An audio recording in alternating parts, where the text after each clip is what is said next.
Shriram Hindi high school विद्यालयाच्या संस्थाद्वारा शिक्षकांचे आर्थिक शोषण। परंतु संस्थेचे संस्था सचिव उद्धव प्रसाद पांडे व खजिनदार रीता उद्धव प्रसाद पांडे यांच्या मनमानी कारभाराने विद्यालयातील शिक्षक आर्थिक व मानसिक परिस्थितीने त्रस्त आहेत। चला पाहूया आपली प्रतिक्रिया व्यक्त करताना काय म्हणाले त्रस्त शिक्षक वर्ग। स्कूल कमिटी जिंदाबाद, पांडे स्कूल कमिटी जिंदाबाद, स्कूल कमिटी जिंदाबाद, पांडे पांडे पांडे पेमेंट नहीं मिल रहा है।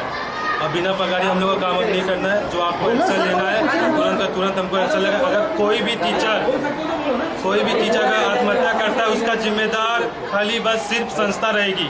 कागज बिल्कुल फर्जी रहता है और इसके खिलाफ जो है सारे पेरेंट्स और टीचर जो है सारी समस्या से जूझ रहे हैं। अगर वो आत्महत्या करते हैं इसका जवाबदार संस्था रहेगा।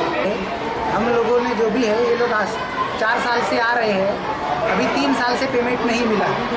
ये लोग बिना पढ़ा और बच्चों से पूरा फीस वसूल किया जाता है इस स्कूल में और इधर टीचरों को कोई पेमेंट दिया नहीं गया। मिला हूँ, कोई भी बोला नहीं है, कोई भी जिम्मेदारी लेता नहीं है, मैनेजमेंट कोई देख नहीं रहा है। जो पांडे जी देखते थे बोलते हैं आप उनसे बात करना था, उनसे मिलना था, वो बीमार है ऐसा बताते हैं, उनसे तुम लोग मिलोगे उनको इन्फेक्शन हो जाएगा, ये सब बातें बोली जा रही है। 7 लाख 5 लाख 6 लाख अशी घेतलेले आहेत आणि 7-8 वर्षे लोक सर्व्हिस करतात।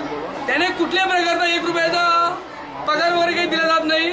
तर आज ते निदर्शनास आलं। आम्ही आज पांडे सरांची मिसेसशी पण बोललो तर त्यांचं काही प्रत्युत्तर येत नाही। पांडे सर बिमार आहेत काल पण आलो होतो आम्ही। तर आज ते सांगितलं की सकाळी आम्ही 10 वाजता तुम्हाला डिसिजन देतो। तर अजूनपर्यंत आम्हाला काही डिसिजन भेटला नाही। तर यांच्यावर चांगल्या प्रकारे कारवाई व्हावा। जर हे 24 लोकांची जर जिंदगी खराब करतात तर उद्या 2000 मुलांची पण जिंदगी खराब करतील।